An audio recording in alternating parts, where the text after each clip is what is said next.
Assalamualaikum warahmatullahi wabarakatuh. Perkenalkan, saya Rahmi Fadila dari Sarjana Penerapan Keperawatan. Kali ini saya akan membahas tentang kebijakan terkait dengan keperawatan paliatif. Pertama, keperawatan paliatif itu sendiri adalah pendekatan yang bertujuan meningkatkan kualitas hidup pasien dan keluarga dalam menghadapi penyakit mengancam jiwa, dengan cara meringankan penderitaan rasa sakit melalui identifikasi diri, pengkajian, dan penata laksanaan nyeri, serta masalah lainnya baik fisik, fisiologi, sosial, ataupun spiritual.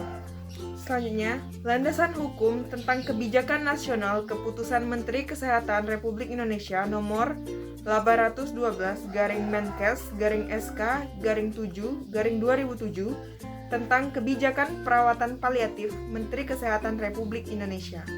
Kebijakan paliatif memiliki tujuan, yaitu pertama tujuan umum sebagai payung hukum dan arahan bagi perawat paliatif di Indonesia. Yang kedua, tujuan khusus sebagai terlaksananya perawatan paliatif yang bermutu sesuai standar yang berlaku di seluruh Indonesia. Tersusunnya pedoman-pedoman pelaksanaan A7 kelak perawatan paliatif. Tersedianya tenaga medis dan non-medis yang terlatih, tersedianya sarana dan prasarana yang diperlukan. Sedangkan sasaran kebijakan pelayanan paliatif adalah seluruh pasien dan anggota keluarga lingkungan yang memerlukan perawatan paliatif dimanapun pasien berada di Indonesia. Pelaksana perawatan paliatif yaitu dokter, perawat, tenaga kesehatan lainnya, dan tenaga terkait lainnya. Institusi-institusi terkait, misalnya Dinas Kesehatan Provinsi dan Dinas Kesehatan Kabupaten dan Kota, rumah sakit pemerintah dan swasta, puskesmas, rumah perawatan atau hospice, dan fasilitas kesehatan pemerintah dan swasta lain. Dan yang terakhir adalah lingkup kegiatan perawatan paliatif. Jenis kegiatan perawatan paliatif meliputi penata laksanaan nyeri, penata laksanaan keluhan fisik lain, asuhan keperawatan, dukungan fisiologis, dukungan sosial, dukungan kultural dan spiritual, dan terakhir dukungan persiapan dan selama masa duka cita. Perawatan paliatif dilakukan melalui rawat inap, rawat jalan, dan kunjungan rawat atau rumah. Assalamualaikum warahmatullahi wabarakatuh. Perkenalkan, saya Sherina Inaya dari Sarjana Terapan dan Nurse, izin menyampaikan tentang isu-isu keperawatan paliatif.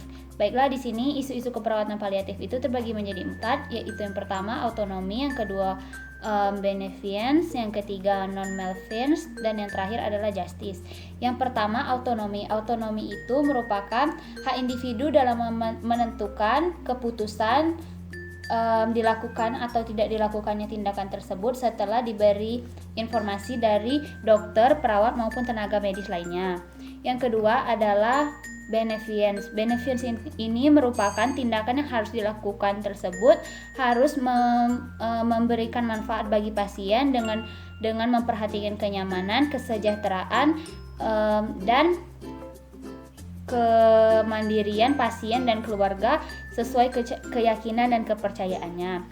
Yang ketiga adalah non-malfeasance. Nah, di sini non-malfeasance ini maksudnya adalah tindakan yang dilakukan harus tidak bertujuan untuk mencederai atau memburuk-burukkan keadaan pasien. Dan yang terakhir adalah justice. Justice ini merupakan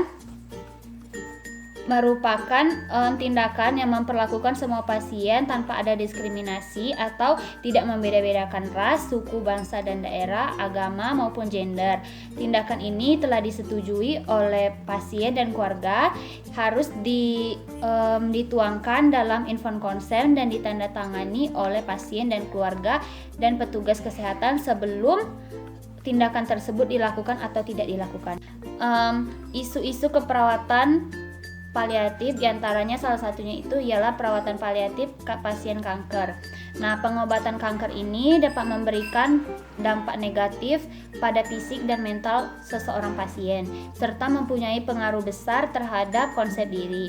Jika konsep diri terganggu, maka ini akan berpengaruh terhadap pikiran dan tingkah laku seseorang, antara lain kesedihan, kekhawatiran, dan yang terakhir yaitu ketakutan akan masa depan dan kematian.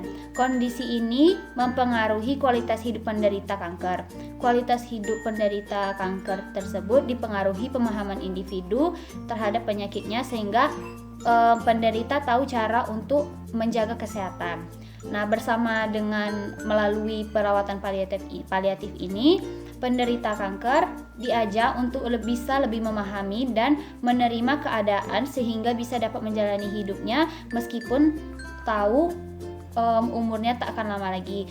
Kualitas hidup penderita penyakit ini yang tidak dapat disembuhkan ini akan terus memburuk dan menurun jika tidak ada dukungan secara spiritual dan psikososial.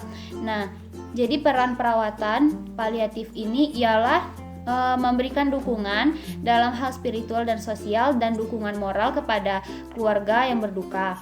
Untuk itu dibutuhkan empati yang sangat besar dan kemampuan khusus dalam perawatan paliatif ini, sehingga dapat terjalinnya hubungan rasa percaya antara pasien dan perawat.